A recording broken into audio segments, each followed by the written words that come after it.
These are some of his pictures. You could see that part of the south part of the building was damaged heavily. There was a big hole in the building on the whole corner of the side of the building on the south side. There's a big hole in the building that looks like it was coming from either the 12th or 14th floor all the way down, and it got wider as it got lower. And you could see part of the building is bowed out a little bit. It was, to me, that's major structural damage. In fact, I see a spandrel sticking into the part of number 7 here, right here. And there's smoke on a lot of floors on the south side of the building. And I saw fire coming out some of these windows. And that, through my experience of taking fire photography for the last 30 years, to me that's an indication of extremely heavy fire condition and a dangerous fire condition. The architect, Richard Gage, is not impressed. He says the smoke on the south side may not be from Tower 7 at all. This is indicative of a negative pressure which drew the smoke from the World Trade Center 6 or 5 that was burning quite severely. So if that photo was of smoke, it would have to be coming from every window. But there was no fires from every window, and right around the corner where the smoke stops, there's no fires, and there's no visible flames in any of that smoke. So it appears to not be coming from World Trade Center 7. It was from number 7. The smoke was coming out of the building, not going from the opposite direction. That's insane. It was coming out of the windows. You see it on the video, you see it in the still pictures. There was heavy smoke, numerous floors had fire on it. And Steve Spack filmed fires not just on the south side, but also on the other sides as the fires spread. You see windows popping and falling. See a window come out, and it drops and hits the floor. Boom, you know, the window, the glass. And it's moving from window to window, and that's what fire does. It's going to travel.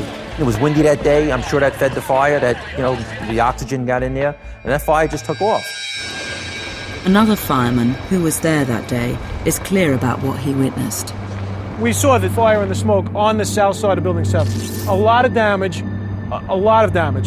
And the smoke, tremendous amount of smoke. I couldn't tell what floor it ended at. And he also saw the east side of Tower 7. The windows on approximately 10th to 15th floor of Building 7 started to fail from the heavy fire inside.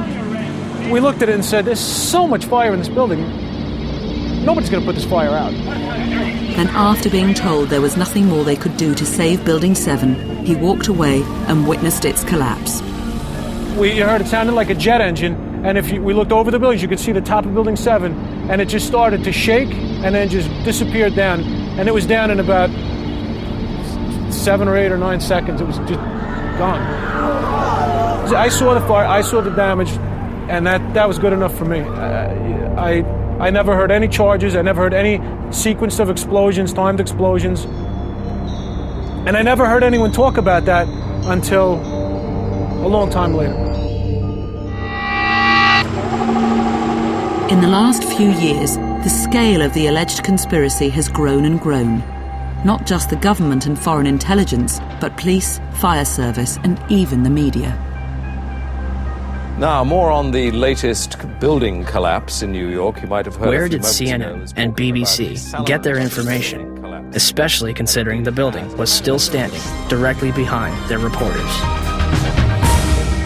Well, I think you have to put it in the context of what was an incredibly chaotic day for everybody involved in trying to cover the story. The investigations we've carried out suggest very strongly that we were working on the basis of an incorrect news agency report. We had this statement from Reuters. It came some time after our original inquiries, actually. But what it says is, on September the 11th, 2001, Reuters incorrectly reported that one of the buildings at the New York World Trade Center, 7 WTC, had collapsed before it actually did. The report was picked up from a local news story and was withdrawn as soon as it emerged that the building had not fallen. Do you think that's suspicious? Not really. I didn't even really, to be honest with you, I didn't even want to put that line in. But, you know, I'm not the only person on the team. I do think it's a little embarrassing on both the part of CNN and BBC. Even more embarrassing, the BBC lost key tapes of its 9/11 coverage. But we found them. It turned out they'd been put back on the wrong shelf. 2002 rather than 2001. Cock-up rather than conspiracy. I can't opponent, Jane Stanley. What of the reporter herself? She's never talked about this before. Jane Stanley was a world affairs specialist and had just arrived in New York. The BBC quickly found a place to interview her, but she had precious little information to go on. I was thrown not a question, but a statement of fact. I don't know where that came from. Jane, what more can you tell us about its collapse? Well, only really what you already know. Details are very, very sketchy. I mean, it's very, very difficult being in that position where you've got no communications, no access to information, and that just comes out of left field. Details are very, very sketchy. It was very upsetting about a year ago because of the level of persecution and the virulence in which I was spoken about. And it's just very unfortunate that this whole conspiracy, kind of, I think, rather ridiculous situation has grown out of what's really a very small and very honest mistake. Well, unfortunately, I think we've lost the line with Jane Stanley. The BBC says there's a simple explanation for the interview ending abruptly. The satellite feed had an electronic timer, which cut out at 5:15 exactly. This is the Alex Jones Show on News Radio 590 KLPJ. Boom, there's a huge explosion. There's dead people all over the lobby, and the cops are saying, don't look at them, because remember, they say nobody died. But, folks, we have them. This is so huge. Every word used by eyewitnesses is picked over in a relentless search for a hidden truth. Conspiracy talk shows and websites seized on an interview for loose change with a crucial witness, Barry Jennings. There's no evidence that anyone died in Tower 7 on 9/11. But did Barry's interview suggest something else? The amount of detail that Barry gave us in this interview was unreal. He says he was stepping over dead bodies in the lobby. Trouble is, Barry Jennings himself disagrees with their interpretation of his words. I didn't like the way, I was portrayed. They portrayed me as seeing dead bodies. I never saw dead bodies. Lobby at nice escalators. But Dylan Avery has a recording of his interview, and he's unrepentant. And the firefighter that took us down kept saying, do not look down. And I kept saying, why? He said, do not look down. And we're stepping over people. And you can feel when you're stepping over people. I didn't take anything out of context. I said it felt like I was stepping over them, but I never saw them. And, that's the way they portrayed me, and I didn't appreciate that, so I told them to pull my interview. Do I think that our government would do something like that to its people? No. I honestly don't believe that. Well, I know that I was in there, heard what I heard, saw what I saw.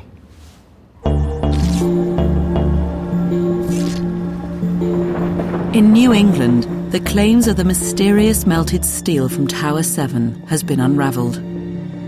It was found by fire protection engineer Professor Jonathan Bonnet in a salvage yard. It came from a much larger beam. This was the size of steel that they used in the construction of Tower 7. They didn't use this particular kind of steel in Towers 1 or Towers 2. So that's why we know its pedigree.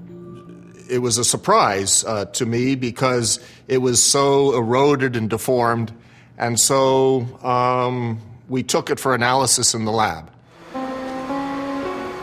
Well, it was attacked by what we determined was a liquid slag. When we did the analysis, we actually identified it as a liquid containing iron, sulfur, and oxygen. You can see what it does is it attacks the grain boundaries, and then this bit would eventually have fallen out, and it would continue the attack. Professor Sisson says it didn't melt, it eroded. The cause were those very hot fires and the debris after 9/11 that cooked the steel over weeks. The sulfur came from masses of gypsum wallboard that was pulverized and burnt in the fires. I don't find it very mysterious at all that if I have steel in this sort of a high-temperature atmosphere that's rich in oxygen and sulfur, this would be the kind of result I would expect. The way official bodies have investigated Tower 7 at the World Trade Center makes some people think they're hiding something. The first inquiry into Tower 7 by FEMA said the building collapsed because intense fires had burned for hours, fed by thousands of gallons of diesel stored in the building. But it said this had only a low probability of occurrence, and more work was needed. Critics point out that was 6 years ago. Shyam's